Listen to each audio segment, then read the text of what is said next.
6 দিনের কন্ডিশনিং ক্যাম্পে ক্রিকেটারদের শরীর থেকে মেদ কমানোকে গুরুত্ব দিচ্ছেন ফিটনেস ও কন্ডিশনিং কোচ ইফতেখার ইফতি।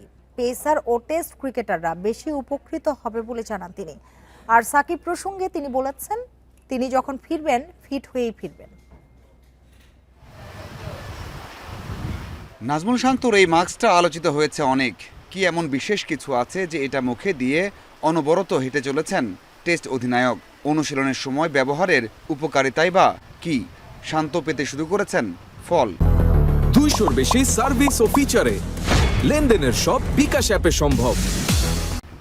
আপনি যদি হাফ অ্যান আওয়ার একটা প্লেয়ারকে রানিং করাতে না পারেন কোনো একটা ইনজুরির কারণে বা তার নি পেইন বা হ্যামস্ট্রিংয়ে কোনো সমস্যা, ওই প্লেয়ারকে যদি কোনোভাবে যদি আপনি হাফ অ্যান আওয়ার হাঁটাইতে পারেন স্পোর্টস মাস্কটা পরে, তাহলে কিন্তু সিমিলার কাজ হয়। মানে আমি রানিং করাইলাম না, কিন্তু স্পোর্টস মাস্কটা ব্যবহার করে আমরা রানিংয়ের পরে ওইটু কন্ডিশন করাই ফেলাম। টানা ম্যাচের মধ্যে থাকায় এমন ট্রেনিংয়ের সুযোগ পান না ক্রিকেটাররা। ঢাকা প্রিমিয়ার লিগ আয়োজনে ব্যর্থ বিসিবি লম্বা অনুশীলনের ব্যবস্থা করেছে, যেখানে সবচেয়ে বেশি গুরুত্ব পাচ্ছে ক্রিকেটারদের শরীর থেকে মেদ কমানো।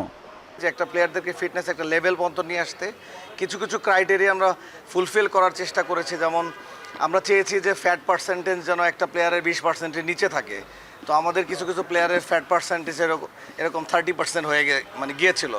টেস্ট ক্রিকেটার ও পেসারদের নিয়ে বাড়তি সতর্ক কোচিং স্টাফ।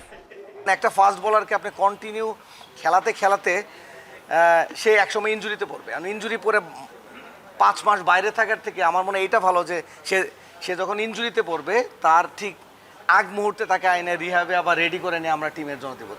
সাকিবের ফেরার দিনক্ষণ এখনও ঠিক হয়নি। তার আগে ফিটনেস নিয়েও ভাবছে না বিসিবি। ইফতির বিশ্বাস, সাকিব ফিরবেন ফিট হয়েই। সাকিব কবে আসবে, কি করবে, সেটা নিয়ে আমি আগের থেকে কোনো প্ল্যান পরিকল্পনা আমাদের তরফ থেকে আমি আমার তরফ থেকে এখনও সাজাতে পারিনি। সে যখন দেশে আসবে, বিসিবি যখন তাকে মনে করবে যে he is ready to play, তখন আমরা তাকে নিয়ে একটা প্ল্যান করব। 4 এপ্রিল শুরু হওয়ার কথা স্কিল ক্যাম্প।